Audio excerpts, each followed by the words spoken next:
But yeah, after I would say implementing that kicking the smoking habit technique, after about a year. So you want to kick meth with this group of people, and are they not interested? Oh, yeah. None of them were. They don't see that as the problem. Exactly. Perfect. Okay.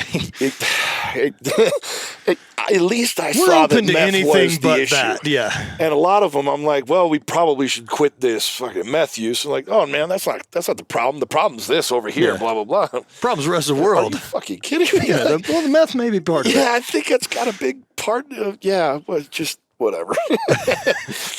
You know, there's only so much logic you can start to try and throw at somebody who's tweaking really hard. Yep. Before you're just talking to a wall. But I remember one time in particular, you know, this is after I'd implemented the trying to choke myself while smoking meth. I stopped shooting pretty quick because I would imagine fire going up my arm, and I felt that pretty vividly, pretty quick. And so I reverted to smoking. Back to smoking, and so okay. I'd kind of stepped it down a little bit. But one of the people got really upset because I had started to find gratitude in everything that I could.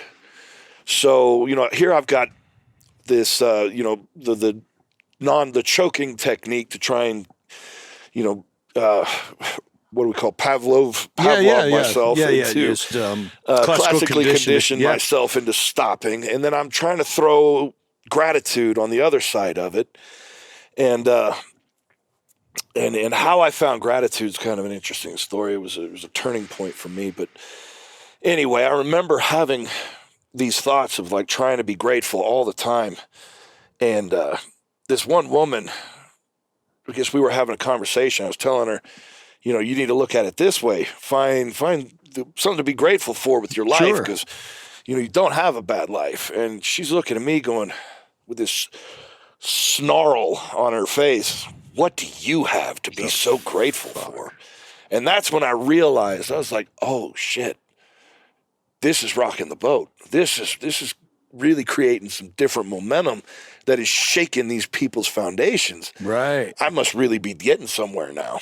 Yeah. And interesting that you find that takeaway from it, not go the other way, right? Because a lot of people they're not leaning into that. Well, most people would probably fall right into the peer pressure and go, oh yeah, you're probably right, and let that beat them down. Well, people are already broken. Yeah. And, you know, I guess my saving grace was probably always having that guy in the back, because when I really, truly needed confidence, bravery, it was there. Well, you've already done some incredible things, right? Like you've already been able to prove to yourself by that point in your life that you're capable of fucking incredible things. Yeah, I guess I've done some pretty cool shit. Well, I mean, but think about if you don't have that background and you still get to where you're at. Like you don't have any self-proof. You don't have any self-confidence that you can overcome. No wins in the There's in the no column. wins, dude. Yeah, that's a good point. It's easier to beat yourself down and accept that as reality. Yeah, I mean, even that, like talking about gratitude, right? Gratitude to the fact that I ever got to do this shit. Yeah. It's powerful. Dude, most people don't. And it gets worse in today's world where everybody is so, they got this victim mentality. Where my struggle is worse. My life is harder. My ancestors had it worse. Like, you know what? I understand you can have things that start you off at a lower point, but if that is the basis of your personality and that is your reason for being where you are, that's bullshit. It's bullshit. It's total bullshit. It's a cop-out. And all you're doing is looking for an excuse for mediocrity. And, you know, I call people on that, and they don't like that usually. Most people don't. Most people don't. I'm a big fan of hearing it. I've needed that for myself. You know what I mean? Like, fucking get your shit together. I mean, dude, and so fortunate for where we are in life. I mean, you know, after, you know, fuck, man, you've got to travel a ton. And I think about it most recently being in Dubai and then this trip to Zimbabwe beforehand and just seeing the world at different places. And, dude, being born in 1983 in the USA to my parents is the best starting place. Yeah. I've hit par. I've done nothing exceptional since then. Do you know what I mean? Like, I'm very proud of what I've done, but like, you know, I didn't overcome figuring out how to get to the U.S. from Haiti to open a business. Fair point. My starting blocks were already here. You know, and I'm not a comparison guy either, because people get into that and that becomes so competitive that like, well, my bad's worse than your bad. That's where they get that victim mentality really kicks up. And it sucks, man. And I think that's a really, really tricky one. Because I'll get messages from people about knees or pain, and it's, well, my knee's really bad, but it's nothing like yours.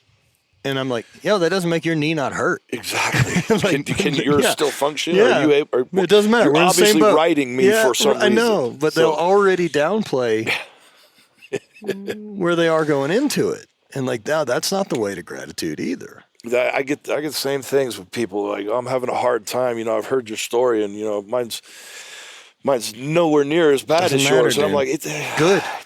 Yeah, so be grateful for that. You got one step up already. Now let's work on the rest. You know. Yeah. For sure, man. So, you know, the things that I learned during, well, for starters, just, you know, growing up and getting where I got before strongman, and then when I found strongman and having passion for something that just lit my soul on fire, and then to lose that and lose that man in the mirror, you don't recognize yourself anymore, and then fall into that depression and literally, you know, falling into the depths of hell. Because I don't think that hell is a place. I think it is inside your mind. It's a construct of what is your hell. And you know, I had the opportunity to talk with the devil. You know, he was telling me I was done. He said, "You're done. When are you ready to give up?" And I remember the moment, because I had a gun in my mouth. I was sitting on the side of my bathtub. I'd lost my house. Excuse me. I'd gone through some shit that day, and it was another time when I had called to talk to my son, and they didn't answer. And hearing that fucking voicemail pick up again it was like a knife to the heart every fucking time. So I was just really down on myself, and I'm sitting there, I want to end things, and it was like the devil was saying, "Come on, you ready to give up yet? You ready to quit?" And then just something in me kind of turned, and for the first time I got this little spark of fire, defiance maybe. And I put the gun down. I said out loud, I said, I'm not ready to quit yet. And then that moment hit me, and I remember kind of trembling and like, fuck, what the fuck did I just do? Holy shit. I was literally about to fucking end everything. And I remember during that moment, like thinking, you know, if I had shot myself, that poor bastard that I have to clean the brains off the wall. I didn't want to do that. I didn't want to do that. And so I thought this is the moment I found gratitude, because I'm sitting there going, you know, how did my life get to this? How did my world evolve into this? And I remember looking around, and I'm seeing all this shit in my bedroom was a mess. My bathroom was kind of trashed. I had sold the panel off the side of my bathtub. For $60. I have no idea to this day what that was worth, but whatever. Here we go. But anyway, so I'm sitting there in this mess and this sadness, this prison of sadness and despair, and I'm thinking, you know, how did my life get here? And then I started just this little checklist of, well, you know, I'd lost this, I lost that, lost my friends, lost my family. They all turned their back on me. I lost my career, I lost my passion, I lost my love for training. And I noticed that I had a checklist of loss. And it was something that I was unconscious or unaware of until that moment. I said, I do this all the time. I go through and I see, oh, I lost this, I lost that. I'm losing my house, because I'd been foreclosed on at that point. And I couldn't file bankruptcy anymore, so I really lost it. And they were about to evict me a couple weeks after this. And I thought, well, shit, man, it seems like every time I go through this checklist, I add one more thing to it. And it gets worse and worse and worse. So I noticed something. It's like every time I'm going through the checklist, it's spiraling downward and my life is getting worse and worse and worse. Let's find something good to hold on to. And I remember looking around and I couldn't find anything. And I almost caught myself going into that checklist again. I'm trying to find this positive. I'm going, well, I lost that. Oh, my room looks like shit. There's trash here. This is broken. Wait a second, Trav. Wait. Cut it.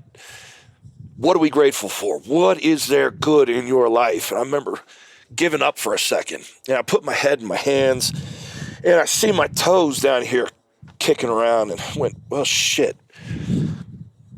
That's all I've got right now. I got my own 2 feet.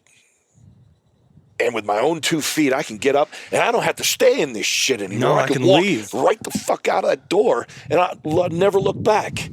And for the first time in years, I got this surge of joy. It came out of the pit of my stomach and rose. I could feel it like a warmth rising up into my, through my chest, into my throat.